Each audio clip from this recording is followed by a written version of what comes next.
सभी लोगों को नमस्कार मेरे प्रिय छात्रों। मैं रमेश बिरादार, जीएफजीसी चिड़गुप्पा कॉलेज, चिड़गुप्पा महाविद्यालय, और मैं आज आपके सामने फिर हाजिर हुआ हूँ। आपके यहाँ पद्य मंजूषा जो बीएससी फर्स्ट सेम के लिए तय किया हुआ एक पाठ्यक्रम है, उसमें से मैं आज हरियो जी का मैं पद्य लेता हूँ। तो हरियो जी अपने जीवन काल में वे बहुत ही क्या कह सकते हैं उन्हें, एक तरह से वे देश के नवयुवकों को वे अपने आप में वे बहुत जिम्मेदारी सौंपते हैं, और वे देश के नवयुवकों के बारे में वे सोचते हैं कि इस देश को चलाना है तो उनसे ही यहाँ सब कुछ संपूर्ण हो सकता है। यानी युवक जो चाहता है वही कर सकता है, मगर सबसे ज़्यादा इस देश को एक नवयुवक की आवश्यकता है, यहाँ वे मानने वाले थे।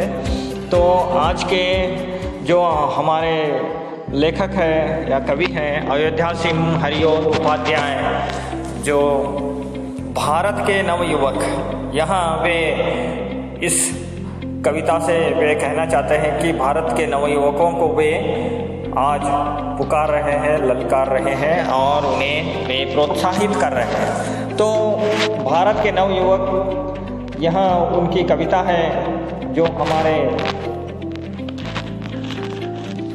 पाठ्यक्रम में आया है। तो उस कविता में कवि भारत के नवयुवकों को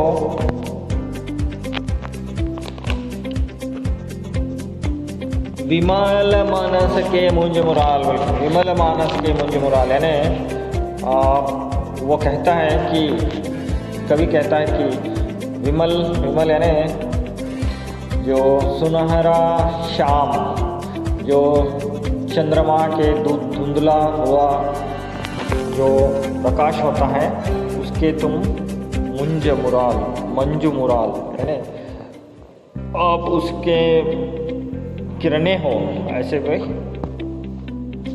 अपने युवकों को वे संबोधित करते हैं। तो यहाँ संबोधन के साथ आगे हम देखते हैं कि उससे पहले उनके जो पद्य है, इस पद्य को देखने से पहले मैं इस पद्य को आप सभी के सामने गा के उसे पढ़ के बताऊंगा। तो उससे पहले हम देखेंगे कि विमल मानस के मंजू मुराल जो पद्य के लेखक हैं उनका परिचय देंगे हम। तो हमारे जो हरियो जी का जन्म उत्तर प्रदेश के आजमगढ़ ज़िले में हुआ था 1865 में। उत्तर प्रदेश के आजमगढ़ ज़िले में 1865 में इनका जन्म होता है, और वे एक सानाढ्य ब्राह्मण परिवार में इनका जन्म हुआ था। तो इनकी जीवन में वे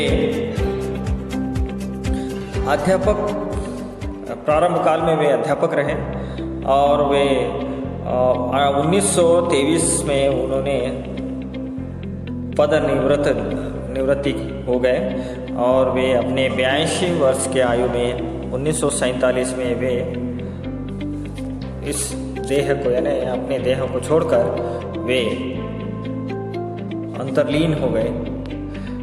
और हरियो जी जो 15 आयु में होते हुए ही वे कविता, काव्य और कई लेख उन्होंने छापा है 16 वर्ष के आयु में ही। और हरियो जी का और एक बड़ा सा एक नाम इसलिए भी है कि वे पहले खड़ी बोली महाकाव्यकार के स्रोत्र हैं, यानी वो उन्होंने प्रथम महाकाव्य खड़ी बोली में लिखे हुए यह प्रथम कवि है, इसलिए इन्हें कवि सम्राट भी कहा गया है। और ये और आगे जाके प्रिय प्रवास जो संस्कृत वर्ण में लिखते थे, इसे वो मंगल प्रसाद पारितोषिक इन्हें मिला है। और वे 1940 में वैदेही वनवास लिखते हैं, और आगे ब्रज भाषा में वे रस कलश नाम से भी वे पद्य लिखते हैं या रचना करते हैं। तो आगे वे अंग्रेजी में और उनके जो उपन्यास हैं प्रद्युम्न विजय, रुक्मिणी परिणय और प्रेम कांता, ठेठ हिंदी का ठाठ, ये उनके अधखिला फूल, ये इनके उपन्यास हैं। और वे अंग्रेजी से हिंदी में वे भाषांतरण भी किए हैं। तो बहुमुखी प्रतिभा संपन्न थे ये, और वे 5 भाषाओं को वे जानते थे, हिंदी, संस्कृत, अंग्रेज़ी, पंजाबी और बंगाली, ये 5 भाषाओं को वे जानते थे। और ब्रज भाषा भी उन्हें बहुत ही उनके क्या कहते हैं उसे, उनके कंट्रोल में था। तो वे आगे चलकर रसिक रहस्य, प्रेम वारिद, काव्यलोचन, ऋतु मुकुट और विनोद वाटिका, कई कविताएं उन्होंने लिखे हैं। तो उनमें से आज जो भारत के नवयुवकों को संबोधित करता हुआ और उन्हें प्रेरणा देता हुआ यह काव्य, तो यह काव्य में वे नवयुवकों को विमल मानस के मुंज मराल, यानी क्या कहते हैं उसको, मंज मुराल, ಹುಣ್ಣಿಮೆಯ ದಿವಸದ ಬೆಳಕಿನ ಕಿರಣಗಳು ನೀವು, ऐसे इस तरह से हम कन्नड़ा में उसे कह सकते हैं। और आगे जाके वे कहते हैं कि देश के परम मनोरम रत्न, यानी जो हमारे जो आप लोग जो इस देश के नवयुवक हैं, वे देश के परम मनोरम रत्न आप लोगों को क्या संबोधित करते हैं। देखो, मुंज मुराल, देश के परम मनोरम रत्न, और भारत के लल्ला सुंदर के लाल, देश के नौजवान को वे कहते हैं कि भारत के लल्ला सुंदर लाल। और ऐसे नवयुवकों को भी वे प्रेरणा देते हैं कि दिया संदेश और प्रेरणा दिया है कि उनके अंदर अभिनव उत्सव का सहारा, यानी अंदर से उन्हें उत्सव मिले।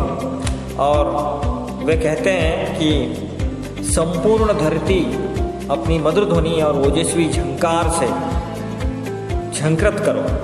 ये कहते हैं कि संपूर्ण धरती को आप ऐसे गान सुनाओ कि आपकी उस गान से, यानी गान का यहाँ मतलब ये है कि आप ऐसे काम करो, थोड़ा सा यहाँ पर आप समझिए कि ऐसे काम करो कि संपूर्ण धरती आपके काम के गूंज में ही चलता रहे और संगीत आपका ही सब तरफ सुनाई दे।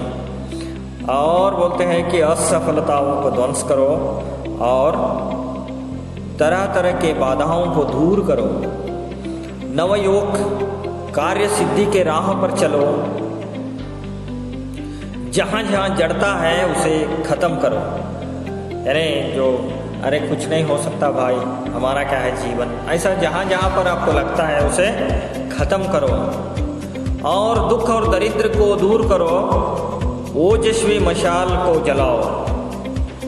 कहने का अभिप्राय यह है कि कविता का संपूर्ण कथ्य दृष्टि युवा वर्ग को ही संदेश देता है। तो यह क्या संदेश देता है यहाँ पर देखेंगे। जाति धन प्रिय नवयुवक समूह विमल मानस के मंजू मुराल।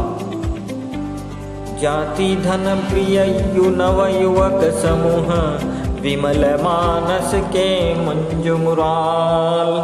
देश के परम मनोरम रत्न ललित भारत ललन के लाल। देखो यहाँ पर क्या कहते हैं, देश के परम मनोरम रत्न ललित भारत के लल्ला के लाल। लोक की आंखें, लोक की लाखों आंखें आज लगी है तुम लोगों की ओर। और वे कहते हैं कि लाखों लोगों की आंखें आज के नवयुवक पर लगी हुई है। क्या करेगा हमारा यहाँ नवयुवक, क्योंकि नवयुवक ही सब कुछ बदल सकता है, यानी इस दुनिया को चलाना है या इसे कुछ किस तरह से उसे भविष्य देना है, वो सब कुछ नवयुवक के हाथ में ही है। इसलिए नवयुवक के तरफ सभी लोगों के आंखें गड़े हुए हैं कि क्या करेंगे आज के हमारे युवा पीढ़ी या हमारे। तो यह बात हर समय, हर वक्त, हर जगह पे, अभी 100 साल बाद भी यह गाना हम सुनेंगे तो नवयुवक की कर्तव्य का बोध हमें जरूर होगा। यानी हमारा जो कर्तव्य है, यानी जो नवयुवक की कर्तव्य है, वो कभी भी रहेगा, आगे भी रहेगा, पहले भी था, 1970 में भी था, और वो क्या कहते हैं उसे 1920 में भी था, 1857 में भी था। तो ये कहते हैं कि लोगों के लाखों आंखें आज तुम्हारे ऊपर गड़ी हुई, भरी है उनमें करुणा भूरी, लालच में है ललित कोर। यानी आपके बारे में करुणा भी है और उनके अंदर एक लालसा है कि क्या आप क्या करोगे, वो देखना चाहते हैं। उठो लो आंखें अपनी खोल, यानी ये देश के वीर जवानों को, यानी आप सभी लोगों को, जो आप first year BSc first year है ना, आपको भी ये संबोधित कर रहे हैं कि उठो लो आंखें अपनी खोल, उठो लो आंखें अपनी खोल, बिलो को अवनी तल का हाल। अपना आंखें खोलो और आज आपके आजू बाजू में और आपके पर्यावरण में या आपके राज्य में, आपके देश में क्या हो रहा है, आपके गांव में से पकड़ कर पूरे देश तक, देश में आज क्या हो रहा है उसको तुम देखो, क्या गलत हो रहा है, क्या सही हो रहा है, उसे आप बिलो को यानी एक्सप्लेनेशन है, क्या कहते हैं उसे देखो, अपने तरफ से उसे परीक्षा करो, उसकी क्या हो रहा है इसके बारे में आप जांच करो, इंस्पेक्ट करो, ऐसा वो कहते हैं। अनालोकित में भर अलो कर कमनीय कलंकित भाल। अनालोकित में भर अलोक, यानी इस लोक में अभी अनालोकित, यानी यहाँ पर कोई शक्ति नहीं है, ऊर्जा नहीं है, उस ऊर्जा रहित इस देश के, इस भूमि पर, इस जगह पे, यानी इस वातावरण में आप क्या भरो, आलोक भर दो, यानी ऊर्जा भर दो। करो कमनीय कलंकित भाल, यानी आप ऐसे काम करो कि तुम्हारे ऊपर अगर से कोई कलंक भी आता है तो उसे मत डरो, उस कलंक को अपने ऊपर लो और आगे बढ़ते चलो। क्योंकि कोई अच्छा काम करना है तो 1000 लोग 1000 बात करेंगे, तो गलत है, वो है, ये है, बातें तो आएंगे। तो इसलिए वे कहते हैं कि आप डरो मत, आप अपना काम करते रहो।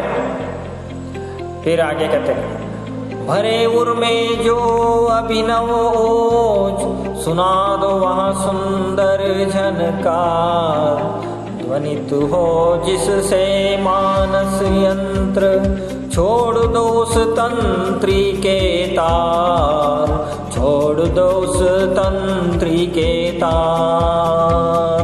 और तो कहते हैं कि ऐसी गान करो कि सभी के अंदर एक नया सा जोश भर दे, ऐसी एक झनकार सुना दो।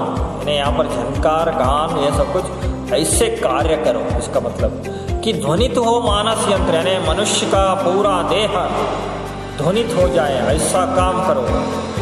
अभी एक काम किया है चाइना वालों ने, क्या कर दिया है, वायरस को छोड़ दिया है, सबके मानस के यंत्र में ध्वनित हो रहा है, कोरोना कोरोना कोरोना। वैसा काम नहीं करना है। तो वो एक उदाहरण के लिए मैं बोल रहा हूँ, तो वैसा भी कर सकते हैं, वो गलत काम है। तो वो बोल रहे हैं कि इतना अच्छा काम कर दो कि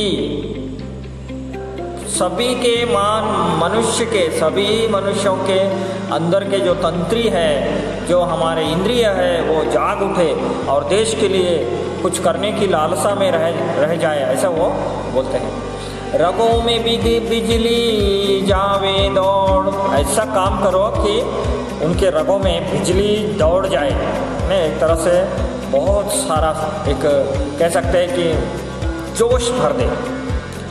जगे भारत भूतल भाग, ऐसी बिजली दौड़ा उनके खून में कि भारत का बच्चा बच्चा भी उठ के खड़े हो जाए, भूतल भाग हर जगह से प्रभावित धुन से हो भरपूर। वो बोलते हैं कि तुम्हारे जो ये धुन है, तुम्हारा जो ये कार्य है, उससे सभी लोग प्रभावित हो। उमग गाओ वहाँ रोचक राग, ऐसा काम करो या ऐसा राग गाओ। काम को यहाँ पर राग के लिए लिया गया है। आपके कार्य ऐसा रहना चाहिए कि सबके अंदर उमंग भर दे। हो सके जिससे सुगठित जाति, सुकंठों में गूंजे वह तान। भाव जिसमें हो हरे, भाव जिसमें हो भरे सजीव, करो ऐसे गीतों का गान, करो ऐसे गीतों का गान। वे कहते हैं कि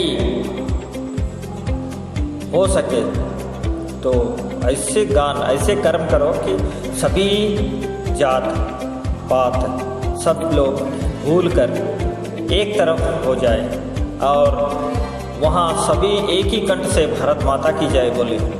ऐसे काम करो और जिसमें हो आपके भाव में सजीवता भर जाए, सभी के भाव उसके अंदर विलीन हो जाए। ऐसे गीत को गाओ, यानी ऐसे काम करो कि इसमें जाति पाति ना हो, ऊंच नीच ना हो, ऊपर नीचे ना हो।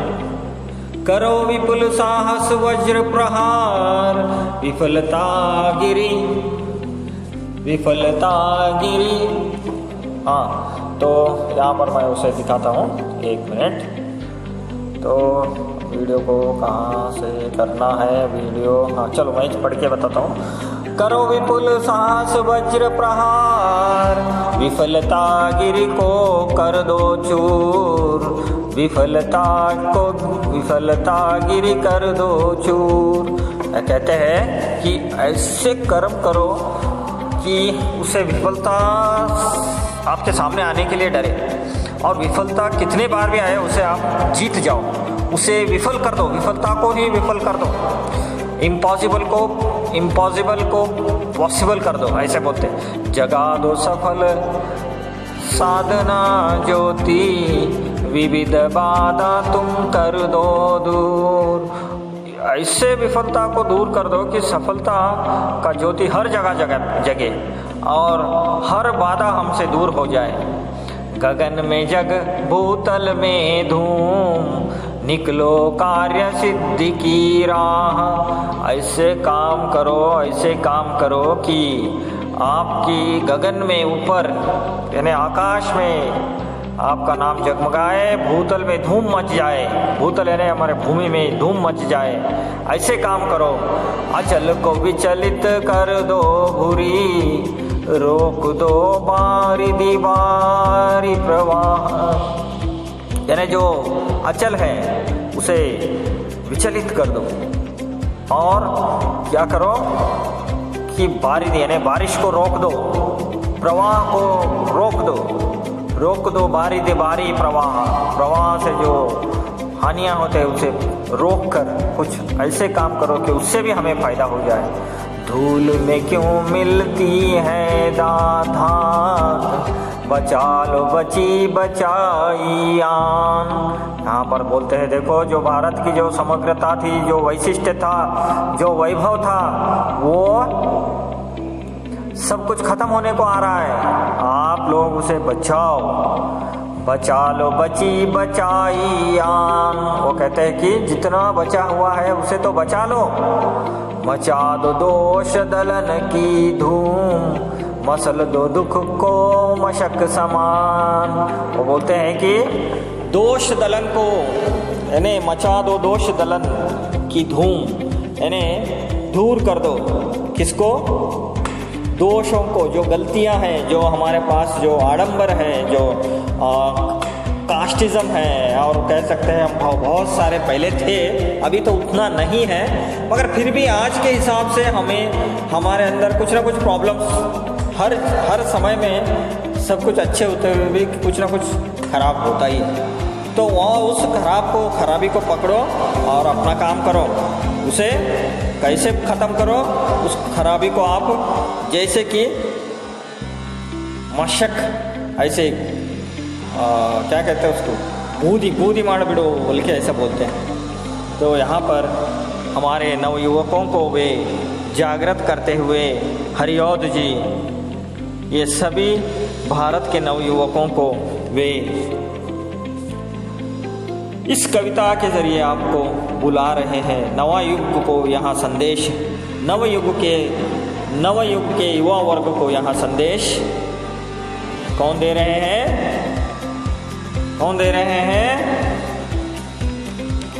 अयोध्या सिंह उपाध्याय हरिऔध जी दे रहे हैं। तो आगे हम इसके बाद यहाँ कविता यहाँ पर समाप्त हो जाता है।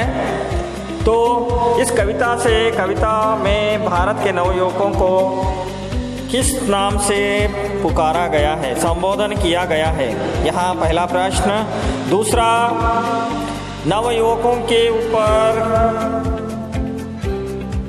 कवि कौन कौन सी जिम्मेदारियां वो डालते हैं और नवयुवकों को क्या करने के लिए प्रोत्साहित करते हैं। दूसरा प्रश्न, इस कविता का सार यानी कविता का जो मूल अर्थ क्या निकल कर आता है वो अपने वाक्य में लिखिए। तो अभी हम इस कविता को ख़त्म करते हैं। इसी के साथ आप लोगों को इसका स्टडी मटेरियल मिल जाएगा, यानी आपको ये कविता मिल जाएगी आपके व्हाट्सएप के ग्रुप में। उसी के साथ इस वीडियो का लिंक भी आपको मिल जाएगा। तो इस कविता को आप पढ़िए और इस कविता को आप बार बार सुनिए। आपके जो यहाँ पर उपस्थित रमेश बिरादर, आज हम क्या करेंगे, आपसे विदा लेंगे। जय हिंद, जय भारत।